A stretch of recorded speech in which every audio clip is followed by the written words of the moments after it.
So the bufo, I wanted to have something to remind me why I wanted to be a better person.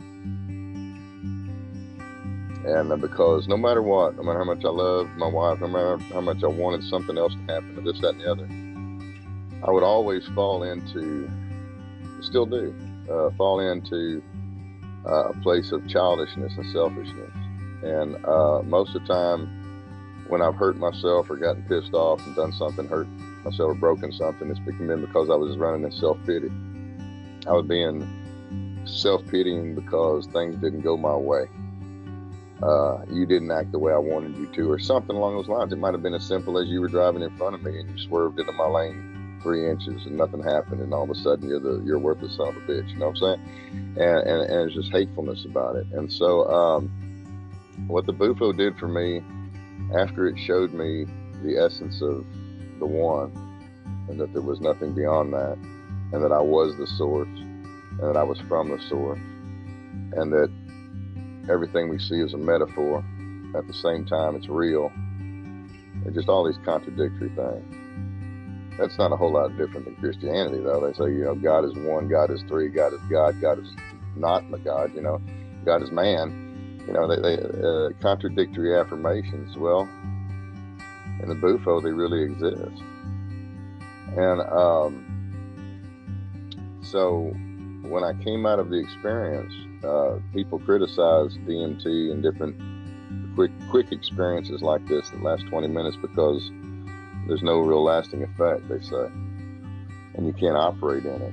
Well, for me, the experience was profound and all, but it was just the beginning of any type of transformation I was going to go through, because it feels like when you get a full release dose of this stuff, and even smaller doses, but it's more profound in a full release dose, that it's like it sets your ego away from you. I like just using a metaphor and saying, it's like it takes my ego and puts it away like 30 steps or so. And then every day after the bufo, the ego walks back in a few steps, and until it's totally reintegrated. And through that process, I'm more easily able to identify what the ego is. And that's because when the ego's way over there, all my selfish thoughts, all my selfish feelings, all my wondering about how I may look, or man boobs, or any of that stuff is removed. It's not an issue after the bufo. It's like it doesn't have anything to do with me. I'm only here to help you. I'm only here to do things for you, type of stuff. And so if I watch that after the experience and I pay attention to it, then I can identify the aspects of the ego more easily. It's not that you want to kill and destroy your ego and have it gone. We need the ego because that's how you and I converse, and that's how we learn. And so slapping the shit out of it, though, is good to make it to find out. I mean, seriously, I was so and the apprehension of the bufo gets so overwhelming, even though you've been in it so many times. It's like almost horrifying for no reason. And it's like I'd tell my wife after my second one, I was like, I don't know what's wrong with me. It's like, I'm afraid I'm going to wake up blind. I'm going to wake up 5 years from now. I'm going to wake up in a coma. I'm going to wake up dead, And she looks at me, she's like, what's your problem? That's silly. You've already done it twice. And I'm like, I know. I don't know what it is, except it's just like the ego trying to maintain control, And then I realized that's what it is. The ego's scared. The ego knows you're fixing to just take it and say, look, you're going to go over here by yourself for a while.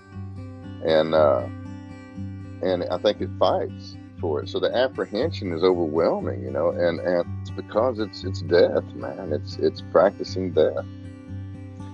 But it's like they tell the soul in the Tibetan Book of the Dead, they read to it before and during and after its death. And they say, Lee Smith, don't be afraid of anything you see here, because everything is of your own creation. And that applies to right now. And it applies to what you and I are doing right now. Is we're molding our creation by doing this. And it gave me an awareness of the self. Alcoholics Anonymous spends their whole existence on focusing on self-will to try to eradicate it from the body. And I don't I don't really believe in their tactics, and I don't really follow them anymore. But I was in AA for like 6 years. I was like 19 to 25 years old, 26, and I was a guru in that stuff because I read the book and I studied it, and I was very aware of what self-will was. And then I lost it, you know. And then with the bufo, I came back and had this awareness again of these things.